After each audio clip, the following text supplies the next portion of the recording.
Welcome to വെൽസ്ലാസ് kitchen. ഇന്നത്തെ recipe ഒരു എഗ്ഗ് ഫ്രൈഡ് റൈസാണ് എടുക്കുന്നത്. അപ്പോൾ അതിന് വേണ്ട ഇൻഗ്രീഡിയൻസ് പറയാം. ഒരു 4 എഗ്ഗ് എടുത്തിട്ടുണ്ട്. 250 ml ഒരു കപ്പ് ബിരിയാണി റൈസ്, ഒരു പകുതി ക്യാരറ്റ്, ഒരു ചെറിയ പീസ് ക്യാബേജ്, ഒരു പകുതി ക്യാപ്സിക്കം, 2 പച്ചമുളക്, ബീൻസ് ഒരു 4-5 എണ്ണം, സ്പ്രിംഗ് ഓണിയനാണ്. ഇതുണ്ട്. സോസിൻ്റെ മെഷർമെൻറ്റ് ഞാൻ ഉണ്ടാക്കുമ്പോൾ പറയാം. ആദ്യമായിട്ട് എൻ്റെ ചാനൽ കാണുന്ന ആൾക്കാർ എൻ്റെ റെസിപ്പി ഇഷ്ടപ്പെട്ടാൽ തീർച്ചയായിട്ടും ലൈക്ക് ആൻഡ് സബ്സ്ക്രൈബ് ചെയ്യണം, മറക്കരുത്. ഫ്രൈഡ് റൈസിന് വേണ്ട വെജിറ്റബിൾസ് എല്ലാം കട്ട് ചെയ്തിട്ടുണ്ട്. ക്യാരറ്റ്, സ്പ്രിംഗ് ഓണിയൻ്റെ തണ്ടാണിത്, 2 പച്ചമുളക്, ഒരു കഷ്ണം ക്യാപ്സിക്കം, ഇത് സ്പ്രിംഗ് ഓണിയൻ്റെ ഈ പച്ച കളറുള്ള ഭാഗം, ഇത് ബീൻസ് ഒരു 4-5 ബീൻസ് എടുത്തിട്ടുണ്ട്, കുറച്ച് ക്യാബേജ് എടുത്തിട്ടുണ്ട്. നമ്മൾ ഫസ്റ്റ് ഈ മുട്ടയൊന്ന് ഫ്രൈ ചെയ്തെടുക്കാം.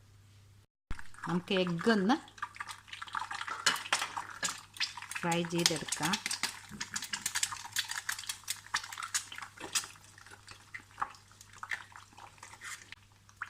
ഇതിലേക്ക് കുറച്ച് ഉപ്പും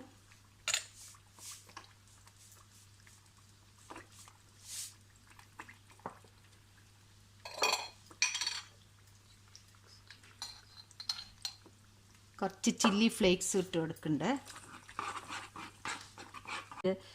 എഗ്ഗ് ഫ്രൈ ചെയ്തത് ഒരു പാത്രത്തിലേക്ക് മാറ്റിയിട്ടുണ്ട്. ഒരു പാൻ വെച്ച് കൊടുത്തിട്ടുണ്ട്.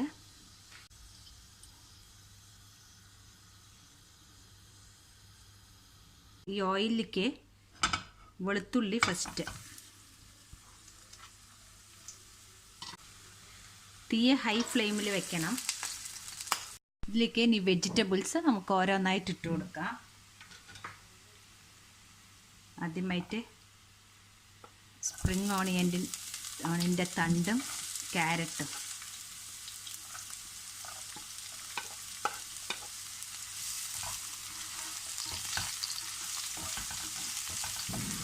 നല്ല ഹൈ ഫ്ലെയിമിൽ വെച്ച് കൊടുത്തിട്ടുണ്ട്. എല്ലാ ബീൻസ്, 2 പച്ചമുളക്, വെജിറ്റബിൾസ് അധികം വേണ്ട, ഇതിന് കണക്കായിട്ടുള്ള ഉപ്പിട്ട് കൊടുക്കാം.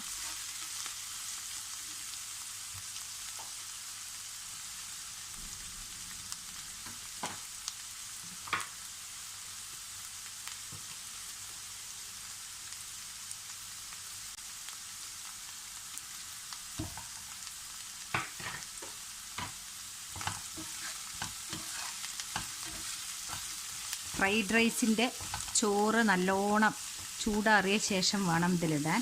ചോറ് ഞാൻ ചൂടാറാൻ വെച്ചിട്ടുണ്ട്. ചൂടോടെ ഇതിലിട്ട് കൊടുക്കാൻ പറ്റില്ല.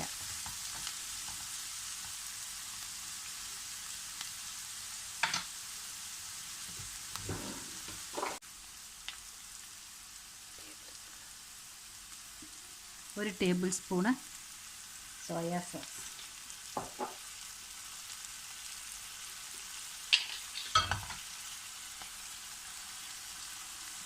ഒരു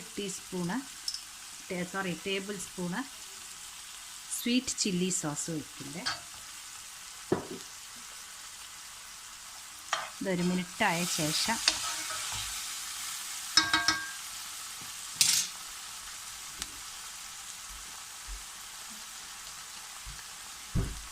ചോറ്, ഇത് വാർത്ത് വെച്ച ചോറാണ്. അധികം വേവാനും പാടില്ല, കറക്റ്റായിരിക്കണം ചോറിൻ്റെ പാകം. ചോറിട്ട് കൊടുക്കാം. ഉപ്പ് ചോറിലും കുറച്ചിട്ട് കൊടുത്തിട്ടുണ്ട്.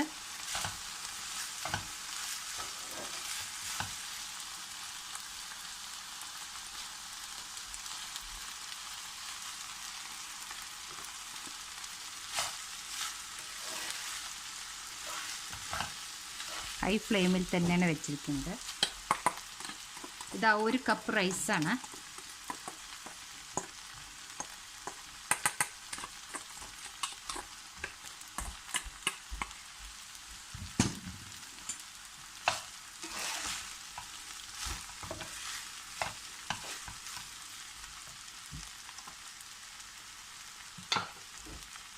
ഇതിലേക്ക് ക്യാപ്സിക്കും സ്പ്രിംഗ് ഓണിയനും കുറച്ച് പെപ്പർ പൗഡർ ഇട്ട് കൊടുക്കാം.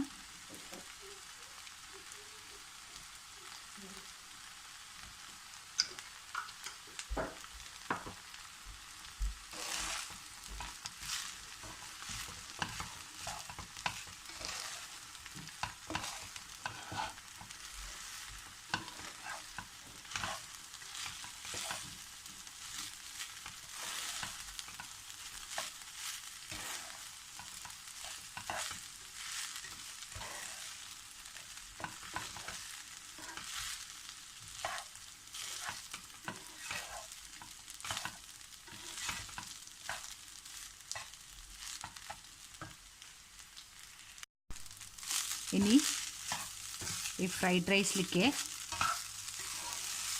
എഗ്ഗ് ഇട്ട് കൊടുക്കാം. എഗ്ഗ് സ്ക്രാമ്പിൾ ചെയ്ത് വെച്ചിട്ടുണ്ട്.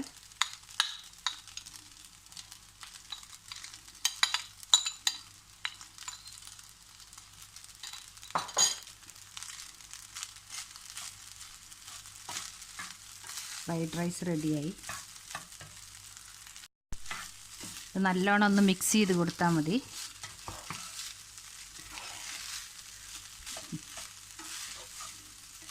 ഇതൊരു 4-5 ആൾക്ക് കഴിക്കാനുണ്ടാവും.